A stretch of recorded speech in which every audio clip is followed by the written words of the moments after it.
that's what I came out with. So I look to Americans and say, oh, yeah, I go to the election, I think, Jesus Christ. By the way, one last thing, I'd like to throw this out. Just for you who are anti-war, I can see why you might have an anti-Vietnam War, because it didn't look like much. But whoever thinks that this is an anti-war period now is out of it. We are at war, period. There's nothing we can do about it. I mean, it's not a war you can see. We've got to prepare ourselves, so anybody who says, hey, let's do this, let's do that, let's be nice to them, I don't believe that at all. So my point is, get with people who want to survive, who are positive, who have a sense of humor. By the way, the next story Bud Day told me was that he was coming into a landing in England. He was at 200 feet and his engine froze up and he had to bail out. I said, oh, and he said, yeah, and the chute didn't open. Well, now, come on, Bud. Well, it's true. He landed in the trees, and what, you break your ankles? That's all I broke. So I found out that everything Bud Day told me was true. And that helps, too.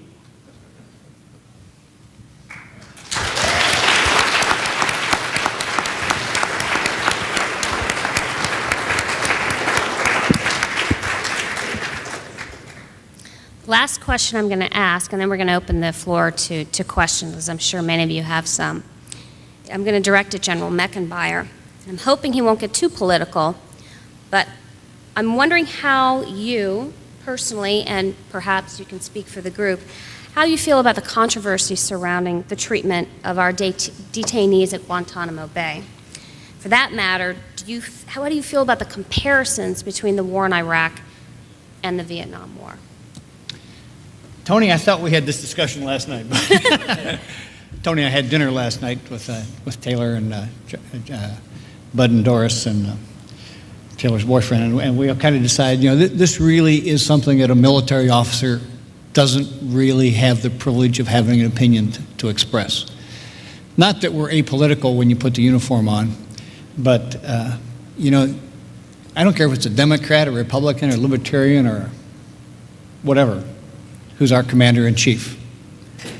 We salute, we march forward, we execute the policy of those lawfully appointed over us.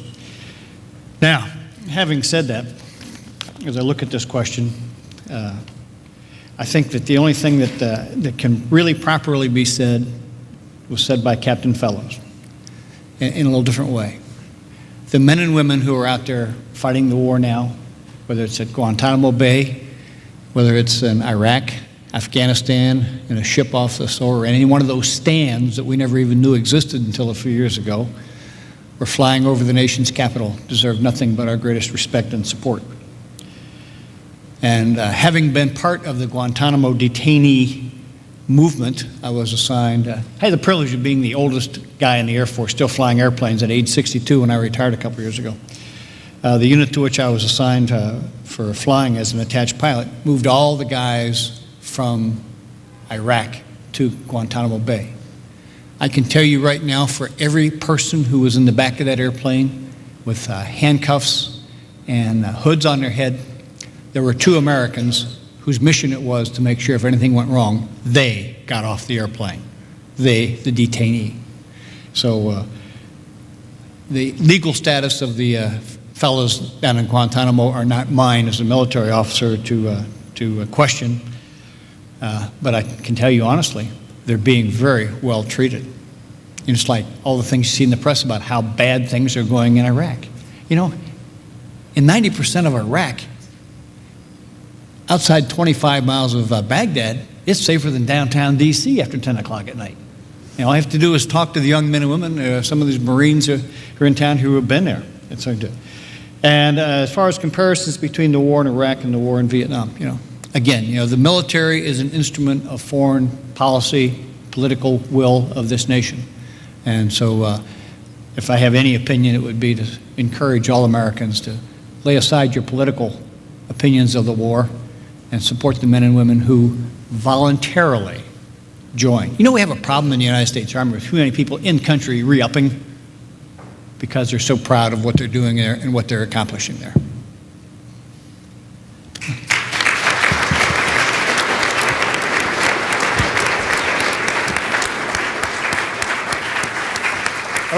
Okay, Dr. Marshall, your turn. Tony, do you want to add?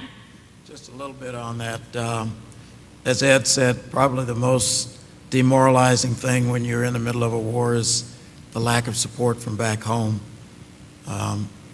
If you look at the situation with Guantanamo, when you've got someone in a captive situation, the sliding scale goes from just absolutely great accommodation to abuse, to torture, to execution.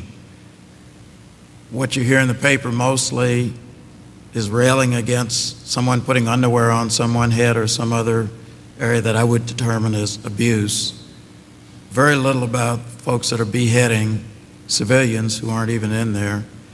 And if you address the issue of what the status is of some of these detainees, my personal opinion, again, they're detainees, they're innocent until proven guilty, but I hold absolutely no comfort for terrorists, once they're determined to be terrorists, who are not sponsored by any recognized state, who are out killing civilians. Enough said.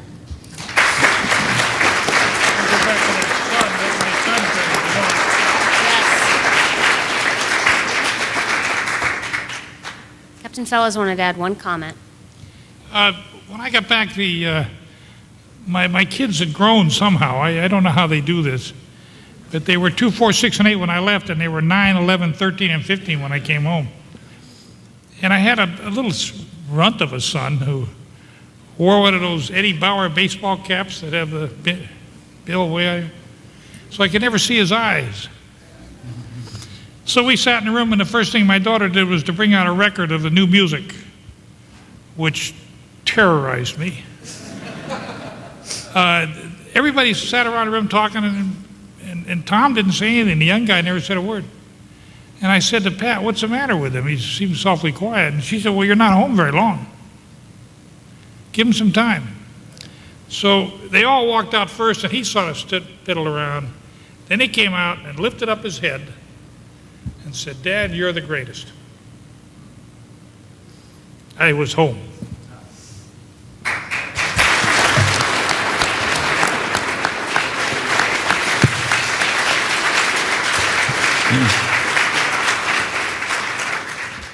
When Jack's kid said, "You are the greatest," he was right. You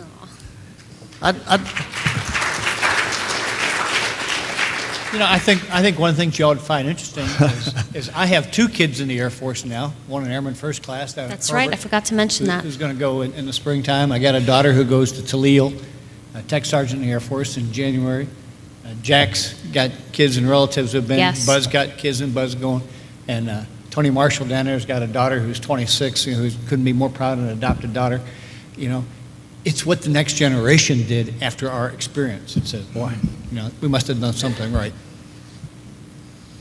Well said. Could I focus on another kind of an issue? We're at a point where there's an enormous parallel right now with the government having essentially turned over to 1968 when Lyndon Johnson stopped the bombing, and all of a sudden our policy just got reversed in many respects. After I got released from POW camp, I, along with John McCain and the longest held prisoner Floyd Thompson, and a Marine whose name I unfortunately can't remember, got sent over to Vietnam to kind of sort out what was going on from our perspective.